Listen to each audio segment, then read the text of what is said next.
Mr. President, Dr. Biden, Madam Vice President, Mr. Emhoff, Americans, and the world.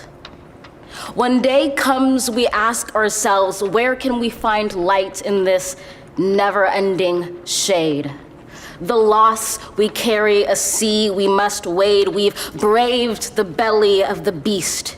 We've learned that quiet isn't always peace, and the norms and notions of what just isn't always just is. And yet the dawn is ours before we knew it. Somehow we do it. Somehow we've weathered and witnessed a nation that isn't broken, but simply unfinished. We, the successors of a country and a time where a skinny black girl descended from slaves and raised by a single mother can dream of becoming president, only to find herself reciting for one. And yes, we are far from polished, far from pristine, but that doesn't mean we are striving to form a union that is perfect. We are striving to forge our union with purpose, to compose a country committed to all cultures, colors, characters, and conditions of man. And so we lift our gazes not to what stands between us, but what stands before us. We close the divide because we know to put our future first, we must first put our differences aside. We lay down our arms so we can reach out our arms to one another. We seek harm to none and harmony for all. Let the globe, if nothing else, say this is true.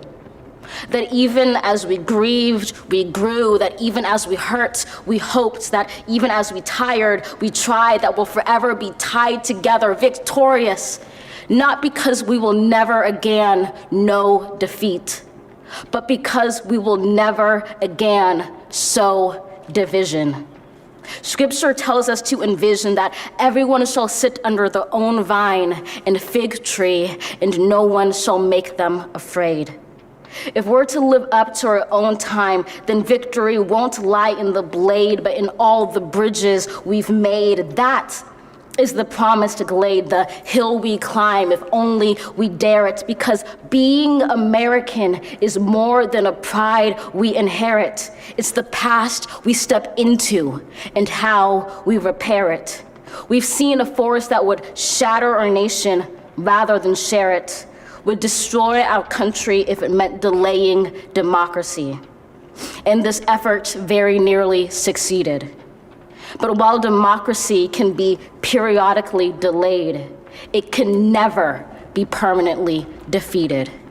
In this truth, in this faith we trust, for while we have our eyes on the future, history has its eyes on us. This is the era of just redemption. We feared it at its inception. We did not feel prepared to be the heirs of such a terrifying hour, but within it we found the power to author a new chapter, to offer hope and laughter to ourselves. So, while once we asked, how could we possibly prevail over catastrophe?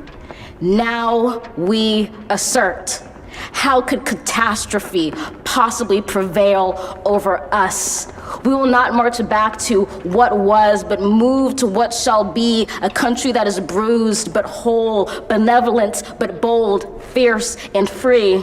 We will not be turned around or interrupted by intimidation, because we know our inaction and inertia will be the inheritance of the next generation. Our blunders become their burdens, but one thing is certain.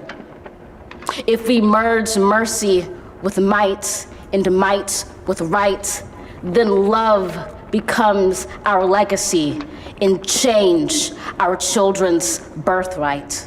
So let us leave behind a country better than the one we were left. With every breath from my bronze-pounded chest, we will raise this wounded world into a wondrous one. We will rise from the gold-limbed hills of the west. We will rise from the wind-swept northeast, where our forefathers first realized revolution. We will rise from the lake-rimmed cities of the Midwestern states. We will rise from the sun-baked south. We will rebuild, reconcile, and recover in every known nook of our nation, in every corner called our country. Our people, diverse and beautiful, will emerge battered and beautiful. When day comes, we step out of the shade, aflame and unafraid. The new dawn blooms as we free it. For there is always light, if only we're brave enough to see it, if only we're brave enough to be it.